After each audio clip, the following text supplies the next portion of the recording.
A'udzu billahi minasyaitonir rajim. Bismillahirrahmanirrahim. Assalamualaikum warahmatullahi wabarakatuh. Kembali lagi bersama Mang Sukir di channel Sampul Hitam.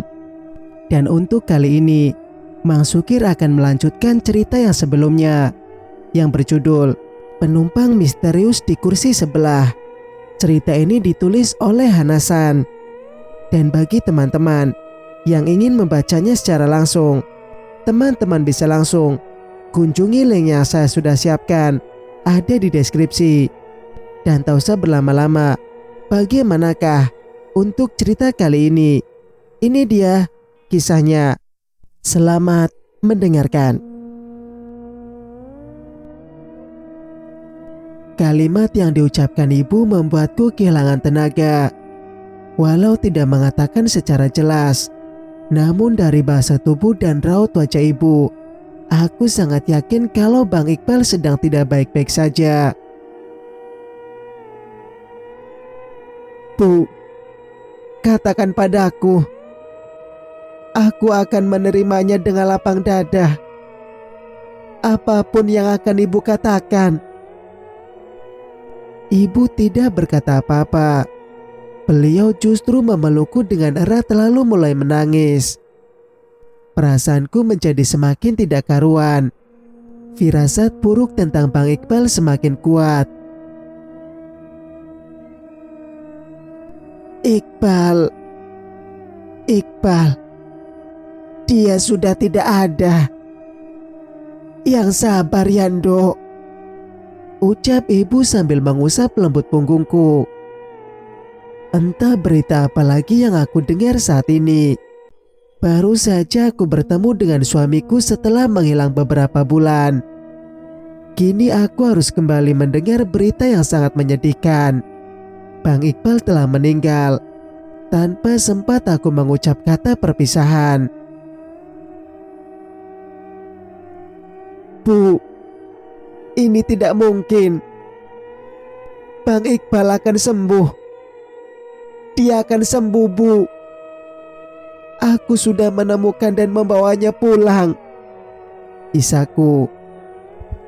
Aku kembali menangis hingga tubuhku terguncang. Ibu masih setia mengusap punggungku dengan lembut sambil berkali-kali menenangkan diriku.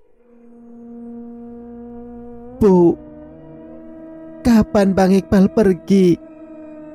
Apakah Bang Iqbal mengatakan sesuatu? Tidakkah dia meninggalkan pesan untukku, Bu? Tanyaku dalam isak tangis.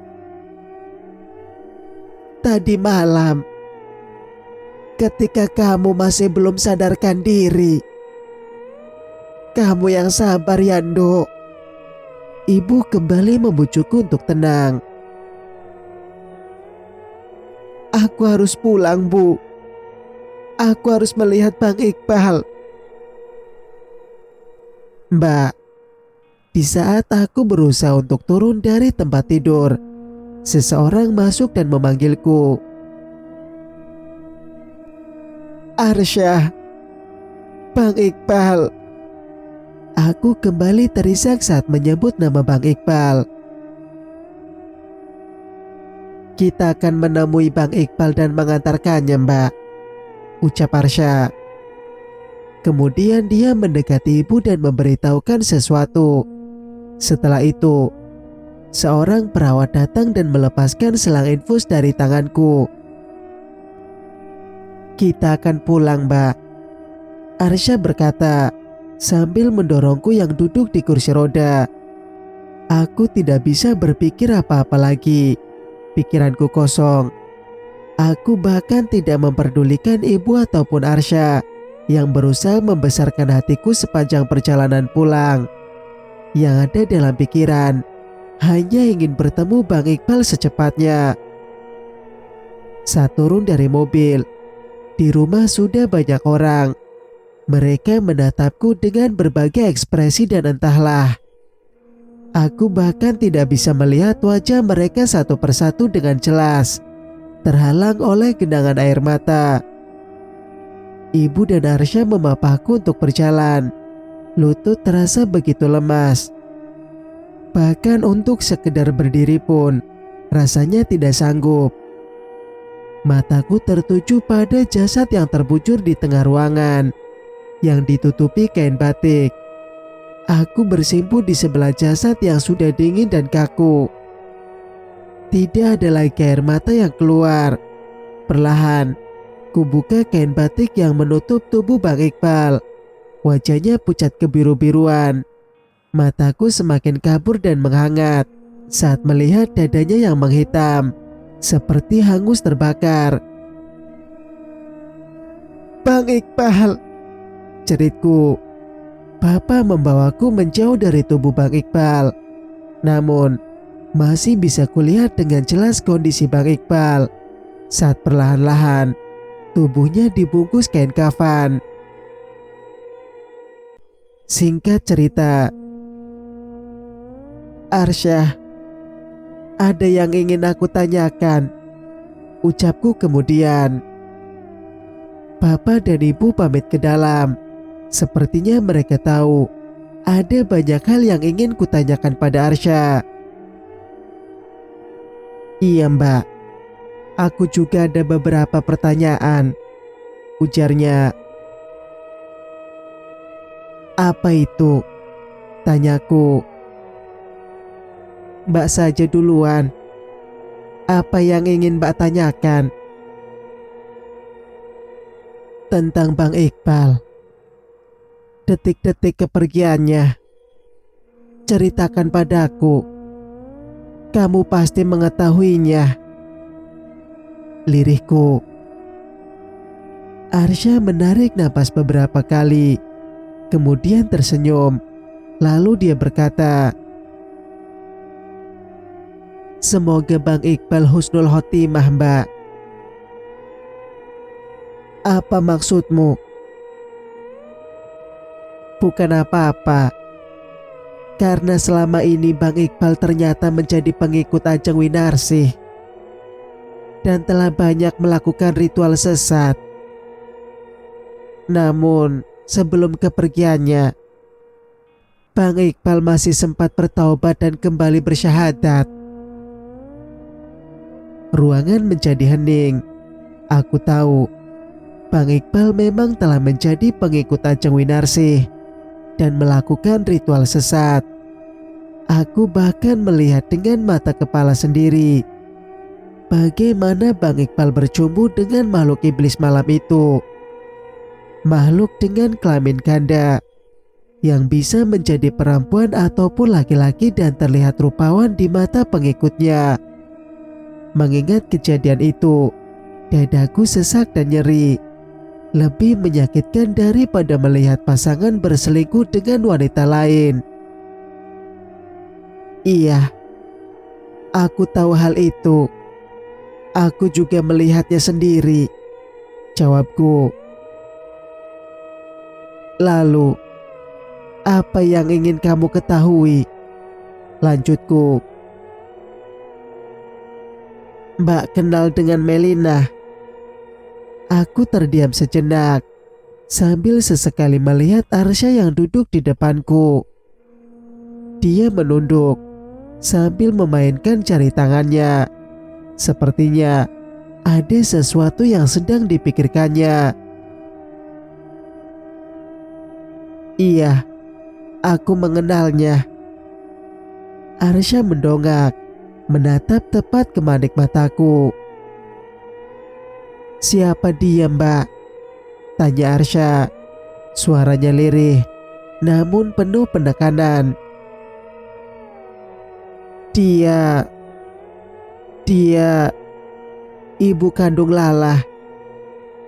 Aku menyandarkan punggung di bantalan sofa, mendongakkan kepala menatap langit-langit ruangan. Sementara ingatan kembali melayang ke masa silam. Ketika aku masih bekerja di salah satu pabrik, sekitar 11 tahun yang lalu.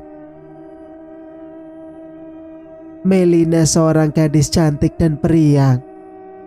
Dan kami tinggal satu kos. Tidak butuh waktu lama untuk kami menjadi akrab. Bahkan banyak yang mengira kami berdua adalah saudara. Hingga suatu hari, Melina memutuskan untuk pindah kos secara tiba-tiba. Lalu, aku mulai menceritakan tentang Melina pada Arsya. Dari pertama bertemu, sampai dia pindah kos. Yan, aku tidak bisa tinggal di sini lagi karena akan pindah, ucap Melina siang itu. Kenapa, Mel? Apa kamu marah sama aku? Tanyaku gusar. Aku takut dia pindah karena aku. Tidak, aku hanya ingin sendiri. Tapi aku janji akan sering berkunjung ke sini, ucap Melina sambil memelukku. Itulah terakhir aku bertemu dengan Melina di kosan. Dan setelah itu, aku jarang bertemu dengannya. Terakhir aku dengar dari teman-teman kalau Melina mengajukan cuti melahirkan. Hal itu membuatku kaget. Bagaimana dia bisa tiba-tiba hamil? Sementara yang aku tahu, dia belum menikah. Suatu hari, Melina datang ke kosan dengan membawa seorang bayi untuk dititipkan padaku. Kebetulan hari itu, aku masuk malam dan Melina masuk pagi. Sebenarnya, aku kebagian masuk pagi, tapi Melina menukar shift denganku. Dia berkata akan membawa anaknya jalan-jalan sepulang kerja karena sang ayah akan datang menemuinya. Namun aku tidak tahu siapa ayah dari anak Melina. Lalu saat aku menonton berita di televisi, ada sebuah berita kebakaran di pabrik. Dan lebih membuatku terkejut dan syok adalah yang terbakar adalah pabrik tempat Melina bekerja. Dengan perasaan takut dan panik, aku segera menuju pabrik dan menggendong anak Melina yang masih bayi. Sampai di sana, semua korban sudah dievakuasi, termasuk Melina yang dibawa ke rumah sakit. Tanpa menunggu, aku langsung ke rumah sakit tempat Melina dirawat. Luka bakarnya cukup serius. Perasaan campur aduk jadi satu. Mungkin jika hari itu Melina tidak bertukar shift denganku, mungkin dia masih hidup dan akulah yang tiada. Aku menjeda kalimat untuk mengambil napas, lalu melanjutkan. Dengan napas tersengal Melina sempat bercerita padaku siapa ayah dari anaknya, serta alasan kenapa dia tidak menikah. Melina mengatakan kalau pacarnya saat itu belum siap menikah karena pekerjaannya belum mapan. Dan Melina memilih menyembunyikan kehamilannya dan akan memberitahu ketika waktunya tiba. Dan saat itu, ketika pacarnya berniat menemuinya, Melina bermaksud mengatakan tentang bayi tersebut yang merupakan anak dari pacarnya. Siapa pacar dan ayah dari bayi yang dilahirkan Melina? Tanya Arsya. Bang Iqbal. Bang Iqbal, ulang Arsya. Iya, dan bayi itu sampai sekarang ada bersamaku, menjadi anakku. Apakah dia... Iya, Lala adalah bayi yang Melina titipkan padaku sebelum kecelakaan di pabrik terjadi. Waktu itu dia meminta shift pagi dengan harapan bisa mempertemukan anaknya dengan Bang Iqbal yang merupakan ayah dari bayi tersebut. Saat mereka akan bertemu, namun nasib baik tidak berpihak pada Melina. Aku menjeda sebelum melanjutkan ceritaku. Kamu tahu apa yang Bang Iqbal katakan pada aku di hutan waktu itu, Arsyah? Tanyaku. Apa yang dia katakan, Mbak? Dia menyalahkan aku atas kejadian yang menimpa Melina dan menuduhku sengaja melakukan itu semua tanpa mencari tahu kebenaran yang sesungguhnya. Dengan kata lain, Bang Iqbal selama ini tidak mengetahui kalau sebenarnya Lala adalah anak kandungnya. Iya, benar, lirikku. Terdengar Arsyah menarik napas dalam. Keningnya berkerut, seperti sedang memikirkan sesuatu yang pelik. Akan tetapi, aku sempat memberitahukan padanya tentang Lala, juga Melina.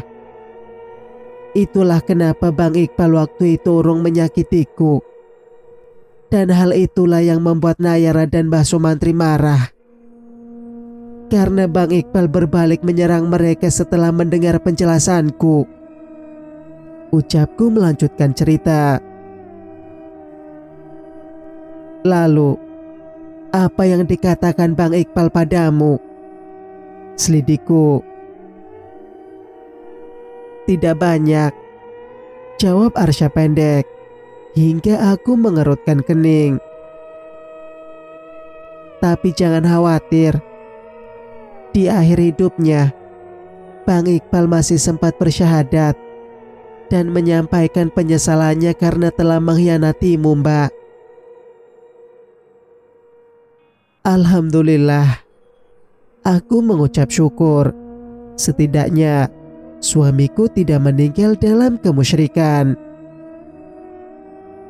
Apakah hanya itu? Selidikku. Sebenarnya masih ada. Tapi, ucap Arsyah ragu. Apakah ada pesan terakhir yang tidak penting? Selorohku. Lagi, Arsyah menarik napas dalam.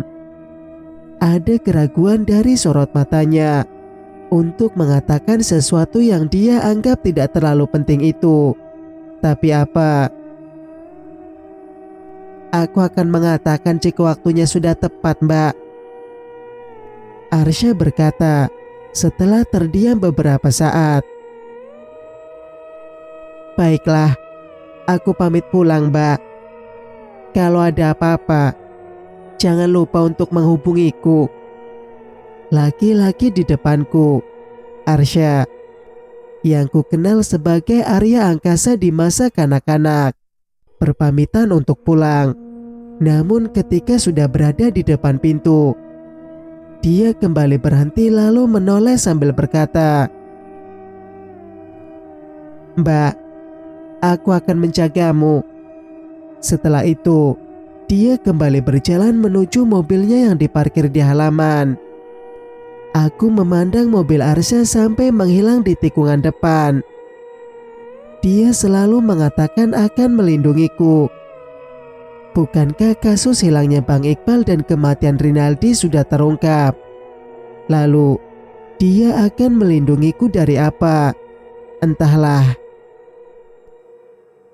Singkat cerita, 40 hari setelah kepergian Bang Iqbal, aku berencana untuk mengunjungi mama mertua. Aku tahu, ini bukan sesuatu yang mudah bagi mertua untuk diterima. Namun ada sesuatu yang harus aku sampaikan secara langsung. Walau itu bukan sesuatu yang mudah. Kumasukkan beberapa potong baju ganti ke dalam tas punggung. Tidak lupa sebuah buku tabungan yang kutemukan di lipatan baju beberapa waktu yang lalu. Tabungan atas nama mama mertua. Ponselku bergetar. Sebuah pesan dari Arsya yang mengatakan dia akan datang untuk mengantarku ke stasiun. Dia akan datang untuk mengantarku ke stasiun. Dan benar saja, beberapa menit kemudian, mobil Arsya berhenti di luar. "Assalamualaikum." Arsya mengucap salam. "Waalaikumsalam," jawab ibu yang kebetulan berada di luar. Aku bergegas keluar sambil membawa tas punggung dan bersiap berangkat. Sementara itu, Lala dengan tatapan memelas memaksa ingin ikut, namun ibu melarang untuk membawanya serta.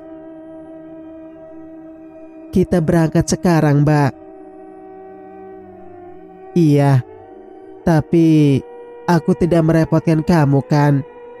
tanyaku. "Tidak, jangan khawatir," jawabnya. Ku peluk Lala dan mencium kedua pipinya sebelum aku masuk ke dalam mobil. Mobil yang dikendarai Arsya melaju pelan membelah jalan desa sebelum masuk ke jalan utama. "Kok diam saja, Mbak?" tanya Arsya memecah hening. "Aku tidak tahu mau ngomong apa," ujarku. "Oh iya, dapat salam dari Rangga. Dia bilang bulan depan akan menikah." "Benarkah? Kok dia tidak memberitahuku langsung?" protesku. "Sudah, Mbak. Tapi waktu itu nomor telepon Mbak tidak bisa dihubungi," jelas Arsya. "Begitu ya?"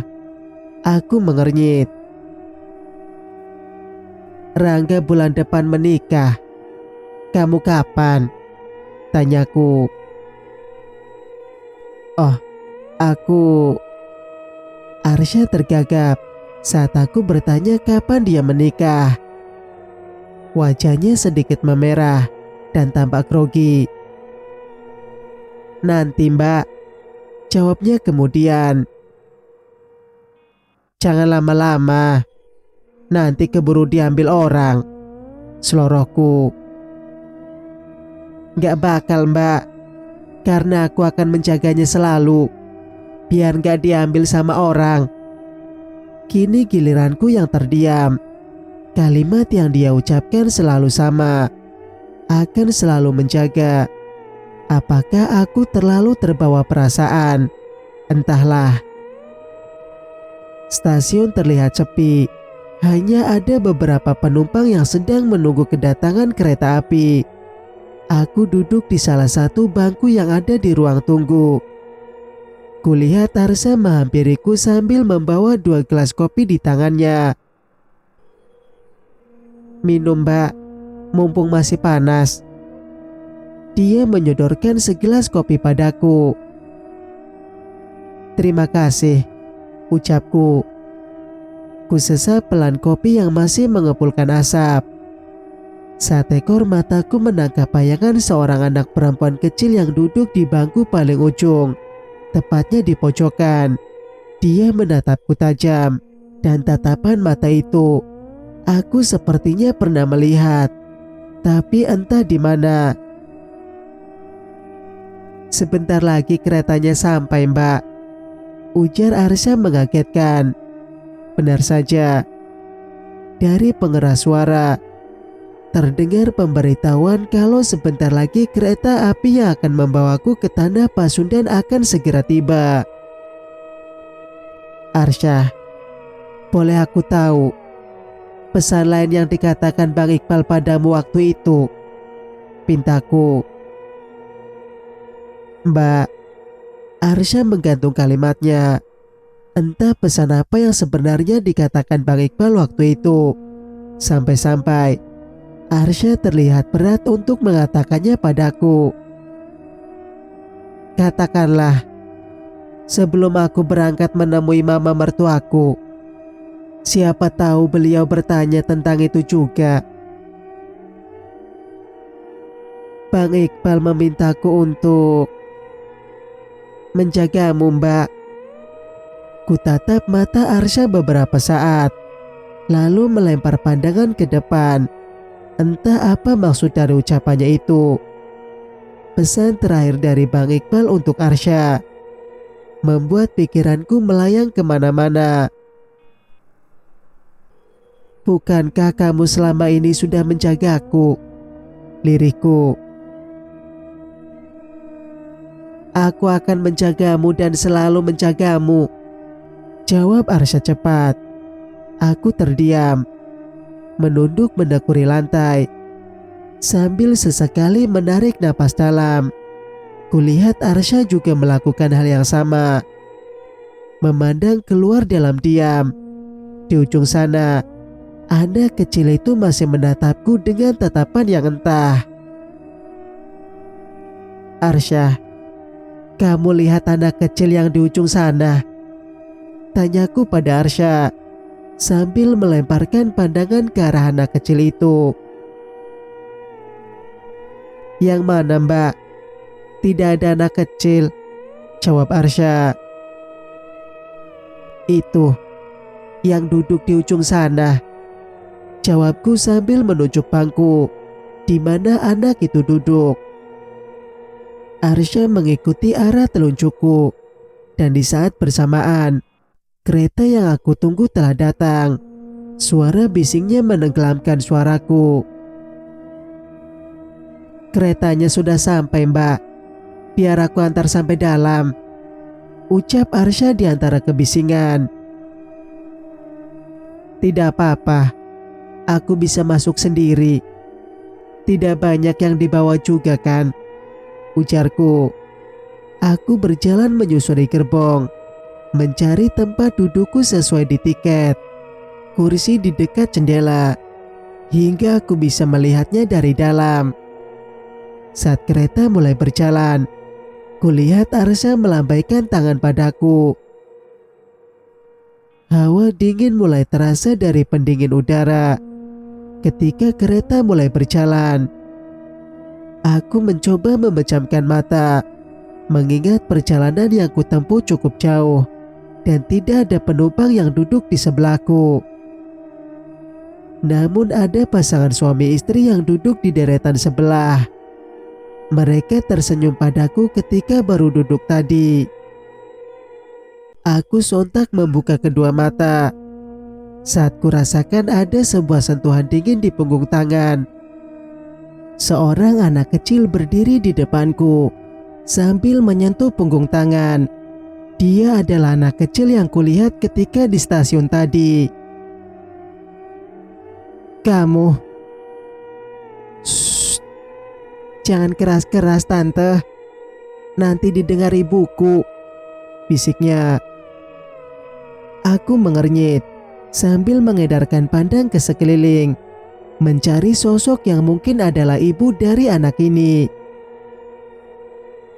Tante, boleh aku duduk di sini? Tanya anak kecil itu lagi. Lalu dia duduk di kursi yang ada di depanku tanpa menunggu aku persilahkan. Kulihat di kursi sebelah, sepasang suami istri memperhatikanku dengan tatapan yang entah. Cerita pun bersambung. Jika kalian suka dengan ceritanya, jangan lupa untuk like, subscribe, dan nyalakan notifikasinya agar bisa mendengarkan cerita-cerita berikutnya. Wassalamualaikum warahmatullahi wabarakatuh.